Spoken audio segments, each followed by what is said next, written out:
Are you concerned about what's happening in your community? Are you worried about the amount of money that the police department gets? Are you worried about the condition of the roads? Are you worried about how many people are sleeping on the streets in your community? One of the ways that you can help is by running for office.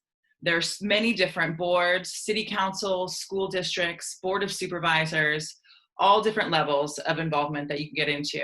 And our participation as citizens in this democracy, part of that is to become the leaders who make those decisions that determine what happens in our communities.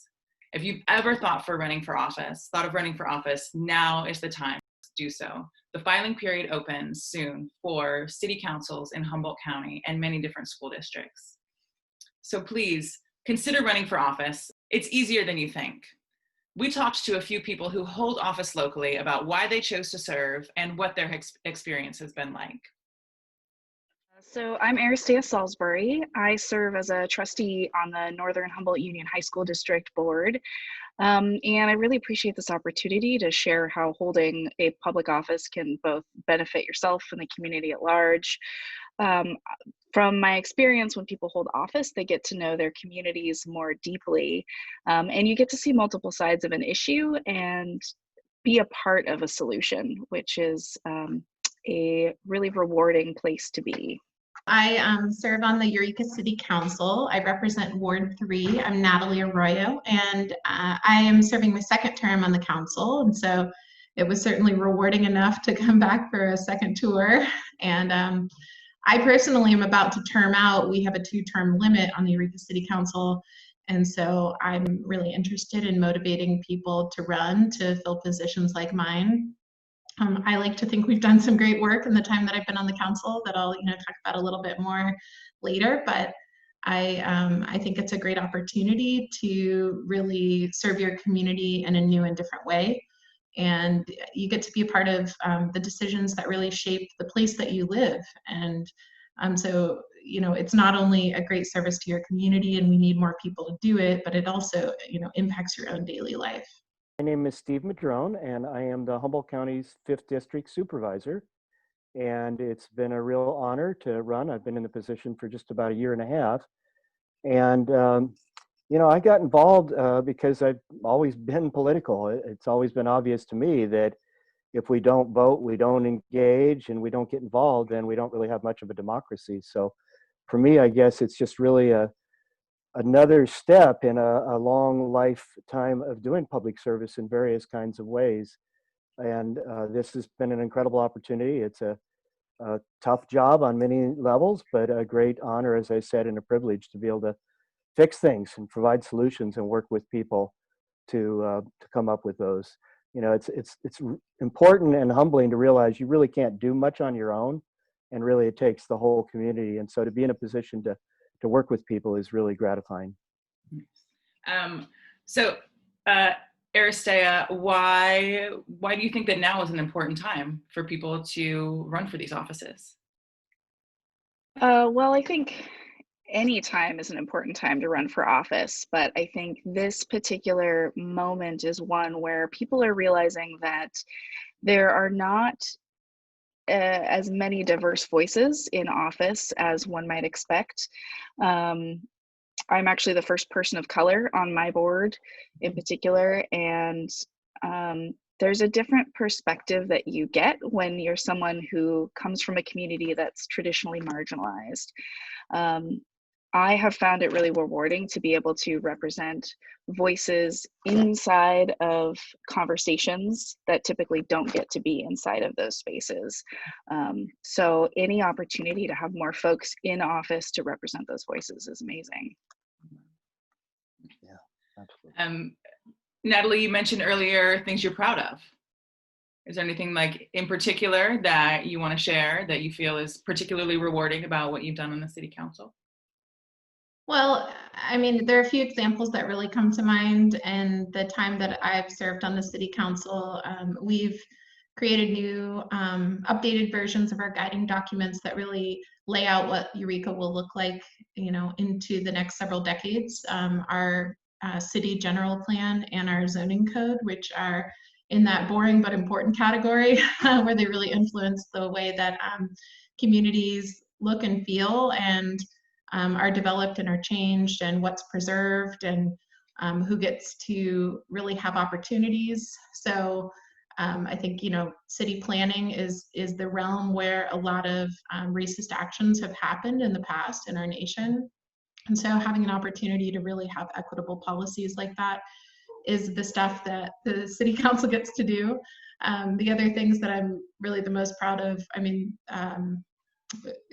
I always want to speak with humility about the opportunity to return Tuluwat to the Wiyot tribe, because, you know, I don't just want to go like, I did that. You know, it was a community effort, and certainly an effort on behalf of the tribe. But that was something that, you know, I don't think that anyone anticipated that we would do, and I didn't anticipate that action going into serving on the city council, and it was rewarding to be able to realize that need and the opportunity and to carry that out. And Steve, you mentioned democracy functioning and our need to be involved. How can more people and more diverse people running for these offices help our democracy function better? Well, I think it's important to have a diversity of candidates, and in particular, people that may or may not be financed by a whole lot of money. You know, and how does that work? Well, it's getting a lot of grassroots campaigning going, and that takes a lot of people that, you know, have a desire to change the way things are working currently. I know from myself, that was the kind of campaign we put together with my committee and the community. And boy, it was, you know, people thought I had no chance for any number of reasons, which I won't go into. But, you know, coming from a place of not having a lot of money behind you and trying to run against folks that do have a lot of money, and they may be very good people. I'm not saying that money makes bad people, but to get more people involved and more diversity, I think is good for our society. I think the more we have people that are coming from a grassroots perspective, supporting community values and sound land use planning and things like that, the better we all are in the long run. And so that's one of the things I really enjoy being on the board. As Natalie said, you know, land use is really critical to so many futures and who benefits and how things work. So it's an important thing for people to get involved in. You know, you don't have to be afraid to try. You know, if you're willing to dedicate yourself and get out there early and build the effort, then anything's possible from what I see in my life and what I see other people. So I really encourage people to put together a team, make it happen. Well, I think that is a perfect segue into really the question I want to ask all of you, is if you have any advice for people who are thinking about running for office. I was thinking about this question, and there's two things that really came to mind for me. One is jump in and do it. I wasted a good few years toying with the idea of running for office and am I ready? And it actually took a friend driving to pick up my application and turning it in for me. But now I'm so glad that I've done it and I'm here and making my mark. And then the other piece that I would offer is don't be afraid to be vulnerable and listen. I think a lot of our archetypes about what it means to be a leader suggests that you should always have the right answer and always project confidence. But I think that an important brand of leadership is listening and trying to figure out how to enact other people's ideas and solutions. And it's a lot less pressure on you as a leader. It seems like it might actually fit better into the whole democracy idea too, right? Well Natalie, said. do you have any advice? Yeah, I think I don't want to show my cards too much, but I'm just kidding. The best advice I have is talk to voters. And, you know, as Steve mentioned, you know, really it's a grassroots effort can be just as effective. A lot of times I think people think you need a lot of money for flashy signs and ads, and that certainly doesn't hurt. But when it really comes down to it, your trying to make connections with people. It's really like a community building effort. You're trying to go to people, make connections with them, hear them out. And, you know, that's really what it takes.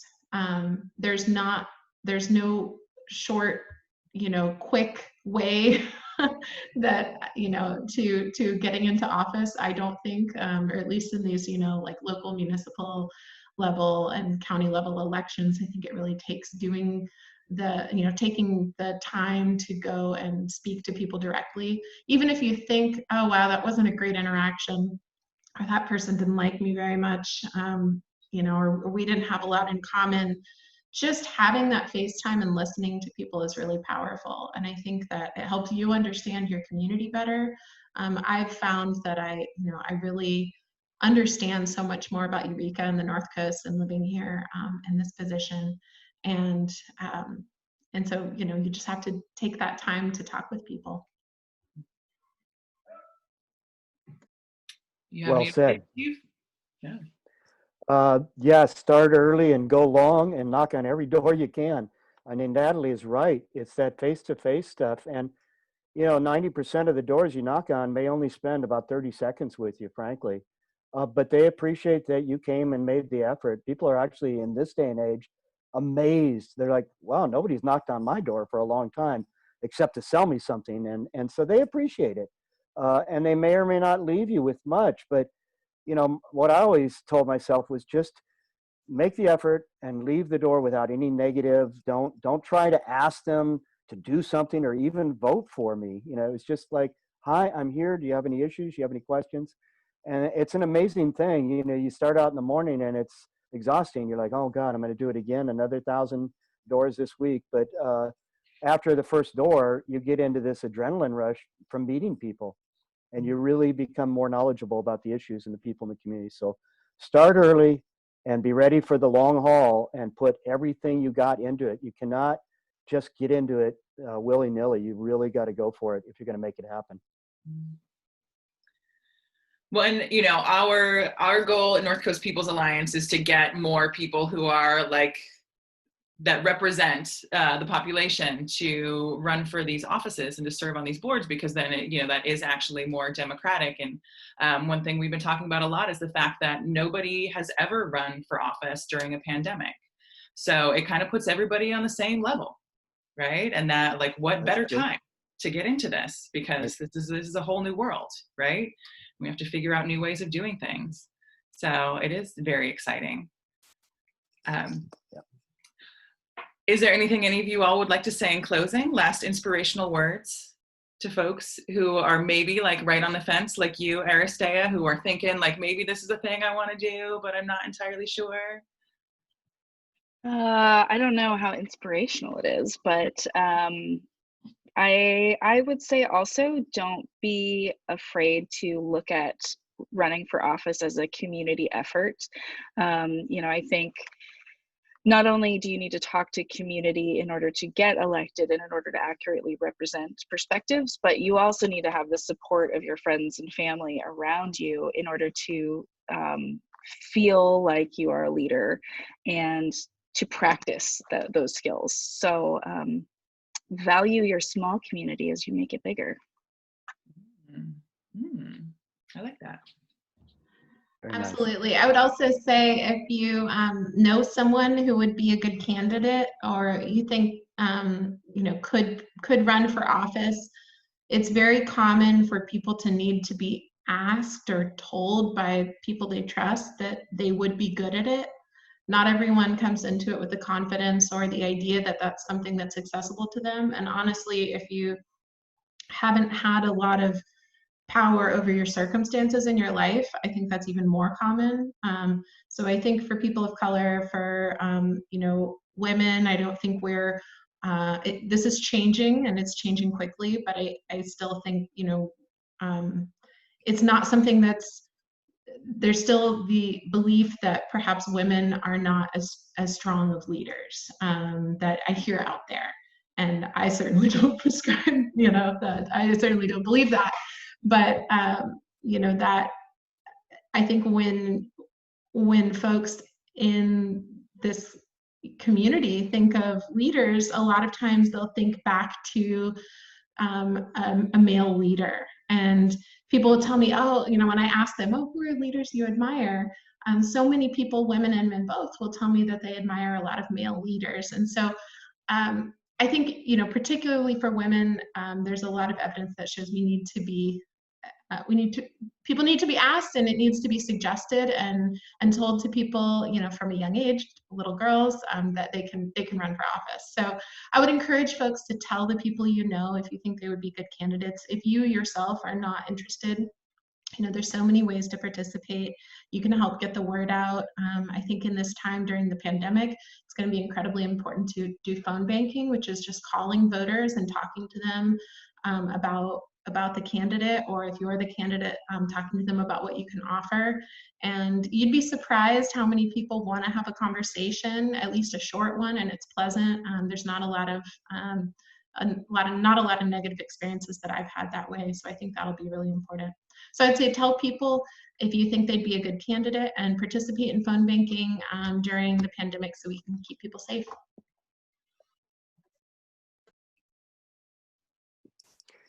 Absolutely. Good advice. And the one thing that I had to learn from when I was in office back in the 1980s, when I was in my 20s, I was on the Blue Lake City Council, and I took everything totally very personal, you know, and you don't survive very long in politics or anything in life, really, if you take everything personal. Not that you don't want to have a personal connection to things, but I think that's a big part of what I had to learn, and I'm still working on it literally every day in order to, you know, there's running, there's succeeding, there's leading, and then, you know, once you're out there as a leader, you're going to get stuff coming at you in all directions, and trying to not take it personal, but honestly listening and trying to work towards solutions is what's keeping me at it each day, because otherwise it just would overwhelm you, really. So go do it. You can do it, folks. Make it happen.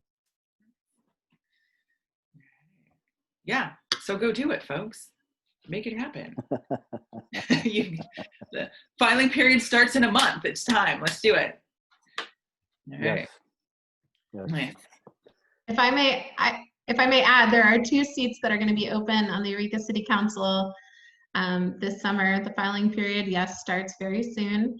And the first step of running for office is to get signatures from people who are voters in your district, who want to nominate you, and they don't necessarily, it's not a vote for you, but it's saying that they support you running for office. So that's a great first step. And in doing that, you can have conversations that really, you know, just start the process. And in talking with people who are signing nomination papers, that's a really great way to get a feel for, you know, what the process might feel like talking to voters in your district. So it's a great first baby step. And I know there are a lot of elected officials, myself included, who are happy to talk with people who would like to run about what it's like. So don't be afraid to reach out also.